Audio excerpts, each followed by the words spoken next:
Self medication के से परहेज़ करें और दूसरों को भी देने से परहेज़ करें। अगर कोई मशवरा कंसल्ट करता है तो लाज़मी अपना टाइम, ये नहीं है कि मैं अपना टाइम बचा रहा हूँ, मैं इसको कर रहा हूँ तो मैं बचाने के लिए डॉक्टर के पास नहीं जा सकता, जी मेरे पास टाइम नहीं है, मैं उसकी फ़ीस पे नहीं कर सकता।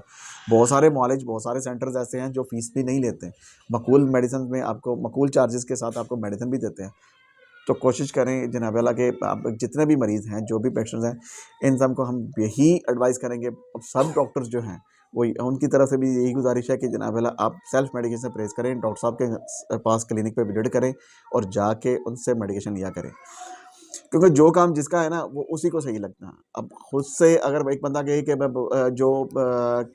कटिंग वाला है, वो कहे कि मैं जी मेडिकेशन कर लेता हूँ, मैं ये काम कर सकता हूँ, या दूसरे अदर जो शोबाजात के बंदे हैं, वो अगर कहें कि मैं ये खुद से कर सकता हूँ, वक्ती तौर पे बंदा तो कर लेता है, लेकिन जिसका काम है वो उसी को अच्छा लगता है, उसी के साथ मसलन आप डॉक्टर के पास जाके अपना लाजमी मशवरा किया करें उससे।